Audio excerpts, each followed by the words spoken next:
नमस्कार दोस्तों। रेलवे में अगर आपके पास एक वेटिंग का ट्रेन टिकट है और अगर ये वेटिंग का ट्रेन टिकट जो है वो आपका RLWL शो हो रहा है, तो इस वीडियो में हम बात करेंगे कि RLWL वेटिंग का मतलब क्या होता है, RLWL वेटिंग कब लागू होता है और RLWL वेटिंग अगर आपका हो जाता है तो इसका जो कन्फर्मेशन चांसेस है वो यहाँ पे कितनी हो सकती है। और लास्ट में हम यहाँ पे बात करेंगे कि अगर आपका RLWL वेटिंग शो हो रहा है और आप यहाँ पे ट्रेन टिकट यहाँ पे बुक करने जा रहे हैं तो आप इस RLWL वेटिंग से यहाँ पे छुटकारा कैसे पा सकते हैं, इस बारे में हम इस पूरे वीडियो में बात करेंगे। तो दोस्तों, RLWL का मतलब होता है रिमोट लोकेशन वेटिंग लिस्ट। तो दोस्तों, ये जो वेटिंग है ये तब लागू होती है जब आप किसी मेजर स्टेशन से किसी रिमोट स्टेशन के बीच में यहाँ पर अपना जो ट्रेन टिकट है वो यहाँ पे वेटिंग का यहाँ पे बुक करते हैं। तो ये जो वेटिंग बनती है उसको हम यहाँ पे RLWL वेटिंग यानी रिमोट लोकेशन वेटिंग लिस्ट कहते हैं। एग्जाम्पल से मैं आपको बताता हूँ कि अगर मान लीजिए एक ट्रेन है जो ABCDE पॉइंट तक जा रही है और आप यहाँ पे अपना जो वेटिंग ट्रेन टिकट है वो यहाँ पे बुक करते हैं C पॉइंट से E पॉइंट तक, तो यहाँ पे जो वेटिंग आपकी आएगी उसको हम यहाँ पे RLWL वेटिंग बोलेंगे। और अगर आप यहाँ पे A पॉइंट से E पॉइंट तक यहाँ पे ट्रेन टिकट अपना बुक करोगे तो यहाँ पर जो वेटिंग आएगी उसको हम यहाँ पे GNWL वेटिंग कहते हैं। तो यहाँ पर अगर मैं प्रायोरिटी के हिसाब से बताऊँ, जो मोस्ट इम्पॉर्टेंट यहाँ पर जो वेटिंग होती है रेलवे में, तो यहाँ पे सबसे ज़्यादा होती है आपकी GNWL सबसे पहले आती है, फिर इसके बाद आती है आपकी RLWL वेटिंग, फिर तीसरे नंबर पे यहाँ पे आती है PQWL वेटिंग, जिसका जो कन्फर्मेशन चांसेस है बहुत ही कम होता है, और लास्ट में यहाँ पर आती है आपकी TQWL वेटिंग यानी तत्काल कोटा वेटिंग लिस्ट।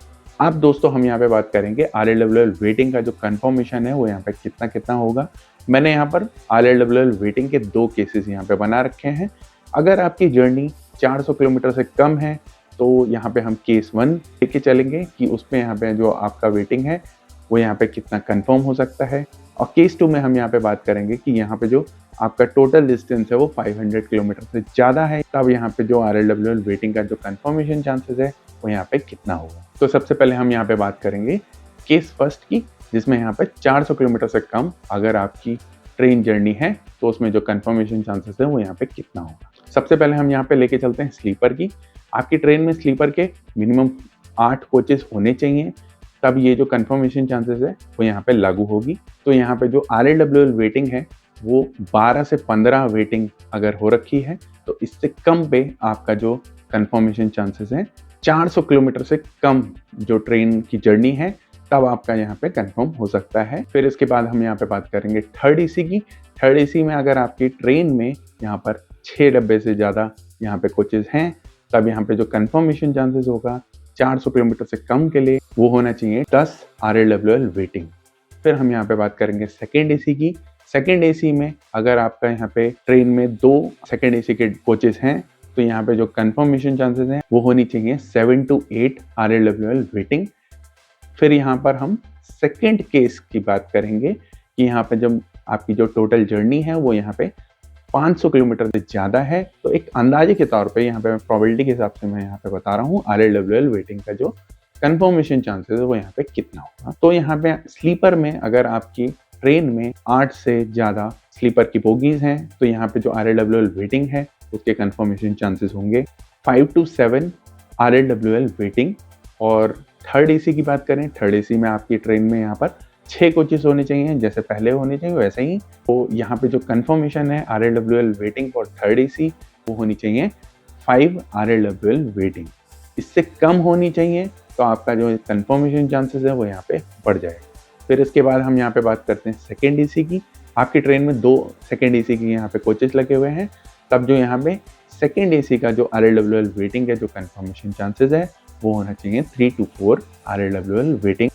अब कुछ में यहाँ पे केसेस में यहाँ पर हम फर्स्ट एसी को भी ले लेते हैं। अगर फर्स्ट एसी आपको पता करना है तो मैं बता देता हूँ 400 किलोमीटर से कम है तब आपका जो यहाँ पे कंफर्मेशन चांसेस है वो होनी चाहिए 3 to 4 RLWL waiting for first AC. और अगर मोर देन 500 किलोमीटर से ज़्यादा है तो 1 to 2 RLWL waiting for first AC होनी चाहिए। फिर इसके बाद हम यहाँ पे लास्ट में बात करेंगे कि अगर आप यहाँ पे ट्रेन टिकट अपना बुक करने जा रहे हो और आपको यहाँ पे RLWL वेटिंग शो हो रहा है तो आप इस चीज़ से यहाँ पे कैसे बच सकते हैं।